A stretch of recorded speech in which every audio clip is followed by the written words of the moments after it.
like, it's not nice looking, the guy. And you're looking at your mother and saying, mother, which side you looking at me, the right or the left? Julio Iglesias, madrileño de cuna, guardameta del filial blanco antes que cantante, estudiante de derecho antes que mito, el hombre cuya voz haría viajar a generaciones enteras mucho antes de que su nombre apareciera en marquesinas. Y sin embargo todo empieza lejos del escenario, en una habitación blanca donde el tiempo pesaba más que el yeso de las férulas. Hubo una noche en que la ciudad rugía y él yacía inmóvil. Un coche detenido, un futuro partido en dos, y una radio encendida en algún pasillo derramando el rumor de un estadio que ya no le pertenecía. En esa quietud afilada, alguien dejó una guitarra apoyada contra la pared, madera tibia, cuerdas nuevas que olían a metal y promesa. La recogió con la torpeza de quien aprende a respirar de nuevo. Los dedos vendados buscaban una nota que no provocara un rayo en el brazo. La primera cuerda vibró, y la vibración fue más grande que el dolor. Tímida al principio, obstinada después, como si quisiera ocupar el sitio exacto donde antes vivía la velocidad. Y allí asomó un hilo de música que no exigía correr, ni saltar, ni detener balones. Bastaba con sostener el pulso. Bastaba con aceptar que el cuerpo era ahora un mapa distinto, y que el camino podía trazarse de otra manera. La memoria del césped aún olía a tierra húmeda. Los guantes, los viajes en autobús, las bromas de vestuario. Todo llegó en oleadas, y se desvaneció bajo la luz de neón. Quedaba la madera, quedaba la voz todavía sin nombre, un murmullo que aprendía a salir del pecho sin pedir permiso, una sílaba, otra, un fraseo torpe que sin saberlo estaba aprendiendo a sostener audiencias. Nadie en la planta podía adivinar que esa cuerda iba a abrir una puerta que no cerraría en décadas.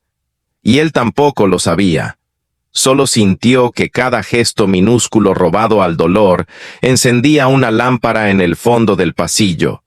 Más tarde habría océanos, hoteles silenciosos, idiomas nuevos, pasaportes llenos, camerinos y luces que arden en los párpados aún con los ojos cerrados. Más tarde habría millones de discos y una vida vista desde cabinas de avión.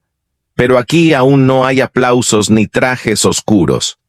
Aquí solo hay una respiración medida, el eco de un estadio remoto, y un hombre que aprende a mover la mano a la velocidad exacta de su destino.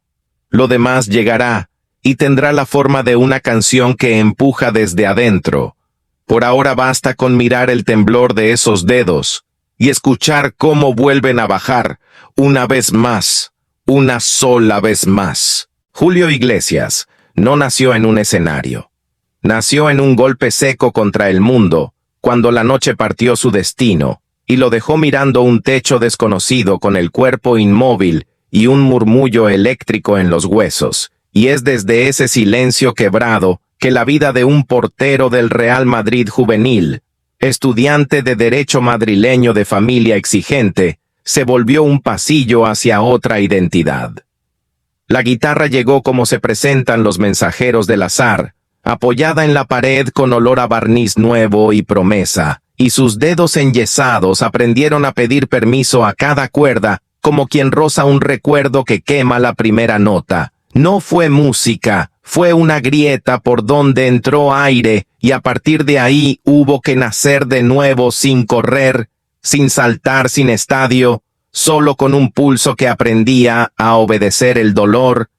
Más tarde el mundo lo vería atravesar océanos, hablar idiomas con naturalidad, seducir auditorios enteros con canciones que parecían abiertas por dentro, pero en el centro de esa biografía hecha de luces, hay habitaciones sin ventanas donde practicaba el temblor, hasta volverlo estilo.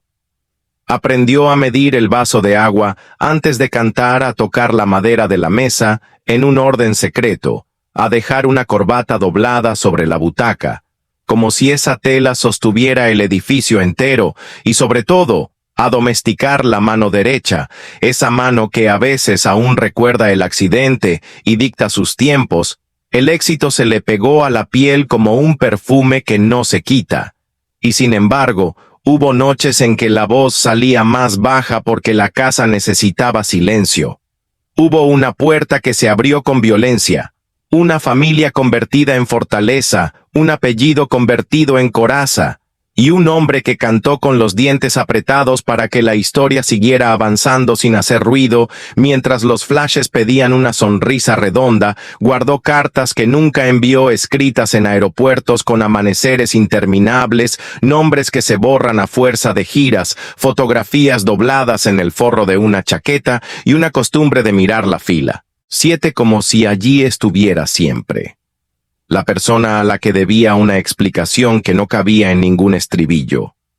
Aprendió a pronunciar cada vocal extranjera hasta que la lengua se rendía y la frase caía con peso justo, y supo que una ovación puede sonar a despedida, y aún así aceptó ese riesgo.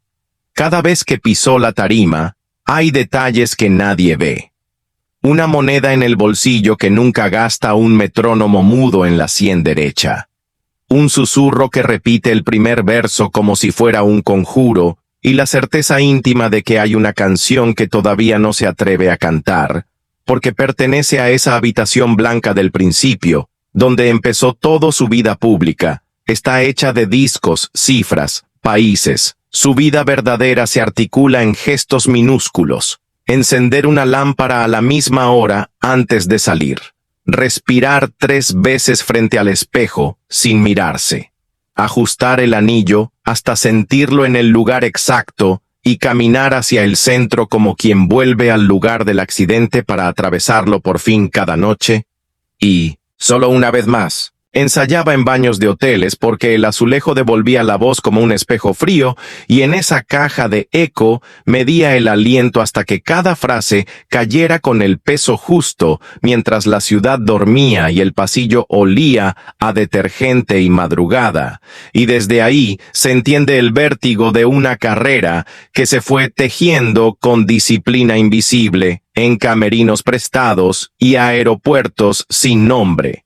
Porque antes de que el mundo lo adoptara en 1000 acentos, hubo una tarde de Benidorm, donde un tema sencillo empujó una puerta y un contrato se volvió horizonte, y después un escenario continental lo abrazó con luces de feria, y él aprendió a caminar dentro de la música sin mirar atrás. Eurovisión.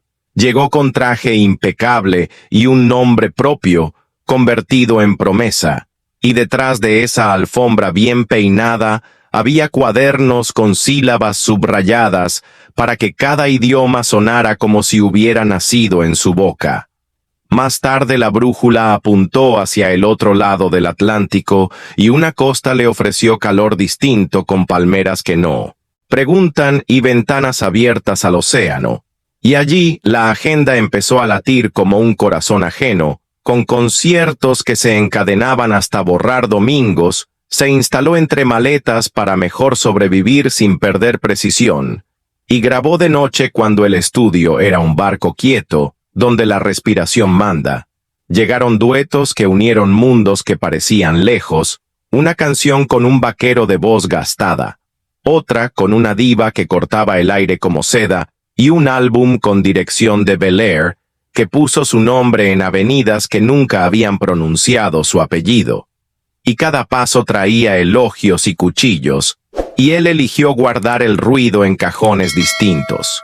Al mismo tiempo, aprendió a convivir con una exigencia que no aparecía en portadas, el miedo a fallar en la nota que sostiene todo el edificio. Por eso desarrolló una forma de escuchar los recintos, como quien toma la temperatura de una fiebre. Pisaba 2 veces la madera. Sentía si el aire estaba demasiado seco, si el telón respiraba a su favor y ajustaba la entrada como un relojero que trabaja sin prisa. Una vez en Caracas, pidió que apagaran una lámpara porque el destello le cortaba una sílaba. En Buenos Aires, retrasó media compás para que el aplauso no tapara un nombre. En París, cambió el acento de una palabra para que la melodía encontrara su curva, y ese nivel de detalle no era capricho, era supervivencia. dentro de una vida guiada por calendario. La biografía sentimental dejó marcas que no siempre coinciden con fechas públicas. Amores desbordados que no caben en vinilo, despedidas sin foco oficial, silencios pactados para proteger lo que importaba. Y en medio de esa tensión, el oficio creció hacia adentro, con una voluntad de hierro. Los trayectos en coche eran gimnasios de memoria.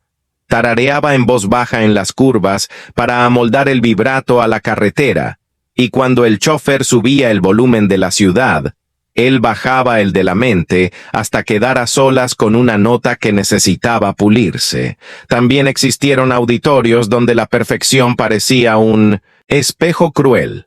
Noches triunfales, que por dentro sabían a derrota porque la emoción no aterrizó a tiempo, y al día siguiente volvía a empezar más temprano para recuperar esa milésima perdida. Con una constancia que no sale en las estadísticas, conservó hábitos que no compartía por pudor, doblar las camisas, siguiendo la línea del canto para que el cuello no le recordara la tensión. Poner la funda del micrófono en un sitio idéntico en cada hotel, cerrar los ojos 3 segundos antes de cruzar el telón, y en ese negro interior, repasar nombres de ciudades como si fueran cuentas de un rosario. La fama trajo auditorías invisibles sobre su domicilio, sobre dónde duerme un hombre que pasa medio año en tránsito, y él respondió con música y distancia, porque hay batallas que se libran en despachos, y otras en el centro exacto de una balada, y su forma de contestar siempre fue afinar más alto o más bajo, según pidiera el pecho con el paso del tiempo. La piel se volvió archivo, un palacio en Miami con olor a jardín. Húmedo guardaba mapas de giras que parecían rutas marítimas enmarcadas, y al mismo tiempo dentro del pecho seguía esa mecánica modesta del artesano, que coloca una palabra encima de otra hasta que la emoción encaja. Hubo un premio que reconoció un disco cosido con paciencia y letra adulta, una confirmación de que el camino elegido resistía temporadas y modas. Pero incluso aquel día en que celebró Sin Cámaras volvió a la habitación para probar un final alternativo, que solo escucharon las paredes, también aparecieron estaciones de sombra. Amigos que se quedaron en aeropuertos para siempre, teléfonos que dejaron de sonar, y un cansancio que se cura cantando y volviendo a empezar una y otra vez en países que intercambian climas con su agenda. En la intimidad, cultivó una relación con el silencio. Lo trató como a un maestro, lo dosificó antes de entrevistas.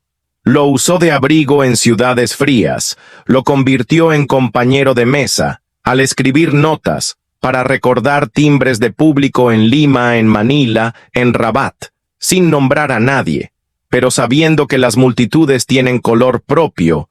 Al mirar hacia atrás, no aparece una línea recta, sino una corriente que se bifurca y regresa sorprendiéndose a sí misma. Un joven que se presentó a un certamen con una canción de afirmación. Un intérprete que atravesó océanos a fuerza de constancia. Un adulto que administró su vulnerabilidad para seguir entregándola sin quebrarse. Y ahora cuando sube un peldaño y otro más, lo hace con una calma ganada, a base de perder cosas que no se cuentan. La voz conserva un brillo hondo, que conoce escaleras secretas y sabe dónde respirar para que la palabra llegue limpia al último asiento, quien estuvo cerca. Alguna madrugada lo vio repetir un puente entero sin testigos, solo para encontrar el color exacto de una emoción que insiste en cambiar con los años, y cuando todo parece aprendido, él todavía escucha el rumor del mundo y guarda en el bolsillo una rima nueva que quizás un día encuentre su sitio en una melodía que ya late en silencio. Aquella vez que el sonido murió en seco y el teatro entero quedó a oscuras, no hubo pánico. Hubo un latido largo y un silbido apenas de corriente, y él avanzó a tientas hasta el borde, sintiendo bajo los zapatos la rugosidad de la tarima, como si leyera en braille el camino correcto. y soltó la voz sin micrófono, sosteniéndola con el diafragma, como le enseñó un maestro de técnica que jamás salió en los créditos, y el público respondió con palmas redondas que marcaban un pulso antiguo. Y la canción respiró sin cables. Esa noche entendió que su oficio era más grande que cualquier aparato, y desde entonces ordenó otra jerarquía íntima. Primero el cuerpo, después la sala. Más tarde la máquina. Por eso a medida que pasaron los años, afinó manías que parecían capricho, pero eran ciencia de supervivencia. Eligió tonos medio punto más abajo, cuando el aire del invierno se pegaba al paladar, cambió finales de 3 compases por colas cortas. Si el auditorio devolvía demasiado eco, pidió alfombras discretas sobre madera nueva para que la suela no silbara en los silencios que valen oro, y aprendió a oír con los hombros el rumor de la gente, antes de salir con el mismo rigor con que un capitán huele el viento. Su biografía privada acumuló pruebas pequeñas. Fue cambiando el cristal del reloj por correas de cuero, para no sentir frío en la muñeca. Durante los saludos, dejó de usar colonias fuertes, porque en primera fila alguna lágrima se mezclaba con ese olor. Y la emoción necesitaba espacio. Incluso hizo las paces con la tecnología, de a poco primero, grabadoras compactas, luego mesas digitales sin renunciar a su oído de madera, y cuando llegaron los auriculares invisibles, los aceptó a condición de dejar un monitor de suelo encendido, porque el contacto con el aire es una patria que no piensa abandonar en la cocina de una casa. Lejos del circuito, guardaba un humidificador y un cuenco de agua tibia con miel que no fotografió nadie. Y ahí cuidaba la herramienta como un artesano que sabe que una fisura mínima puede hacerse abismo en 2 canciones seguidas. Hubo ciudades que le enseñaron otra métrica en México. Descubrió que una balada pedía un silencito, justo antes del estribillo en Santo Domingo. Entendió que el público baila con cejas y hombros. Aunque esté sentado en Tokio, notó que una respiración unánime sube desde la penumbra, cuando el vibrato entra a tiempo, y esas lecciones invisibles se volvieron mapa de ruta, más allá de los mármoles fotografiados. También están los pasillos sin glamour donde un gerente de gira le acerca un parte breve sobre seguridad o meteorología, y él modifica el repertorio como un estratega que mueve piezas sin estridencias. Una mitad de su vida viajó dentro de cuadernos con tapas de tela. Allí anotó nombres de técnicos que jamás pisaron el escenario y chistes que funcionan igual en Sevilla y en Quito, porque sirven para guardar un segundo de aire entre 2 notas exigentes. En esas páginas también descansan claves que pocos sospechan, la sílaba exacta que en francés no debe caer, dura el ataque mínimo para que el portugués no parezca impostado, la duración precisa de una consonante en italiano, cuando el romance exige elegancia contenida, y esas minucias son su verdadero tesoro. Hubo una tarde en que miró desde bambalinas a un muchacho con su mismo apellido tomando la curva de la luz con naturalidad, y supo que debía sostenerse a un lado con un orgullo silencioso, porque el legado también consiste en aprender a aplaudir con la espalda recta. Otra estación fue la de las casas prestadas, donde se despertaba sin recordar del todo el plano de la habitación, y caminaba con los dedos abiertos sobre la pared para no encender todas las lámparas, porque la luz plena a destiempo estropea la voz y la mente. Esa delicadeza doméstica salvó conciertos mejores que cualquier medicina. Aprendió a negociar con el cansancio como se dialoga con un animal bravo, acercándose despacio y llevando un ritmo sereno. A veces bajaba a la playa al amanecer cuando nadie miraba y dejaba que la sal limpiara la garganta por dentro sin meter la cabeza en el agua, solo respirando profundo hasta que el pecho encontraba una cadencia nueva. Hubo llamadas que no contestó, no por desdén, sino porque hay cosas que solo se sostienen si se protegen del ruido. Cuidó amistades largas de sobremesa discreta. Fue guardián de confidencias que jamás saldrán de la mesa de madera donde se celebran victorias sin fotógrafos. Cae el telón y queda un hombre afinando en silencio la nota que aún debe al mundo, una promesa que late hasta la próxima vez. Si te ha gustado, suscríbete al canal y activa la campana para no perderte el siguiente capítulo de la vida de Julio Iglesias.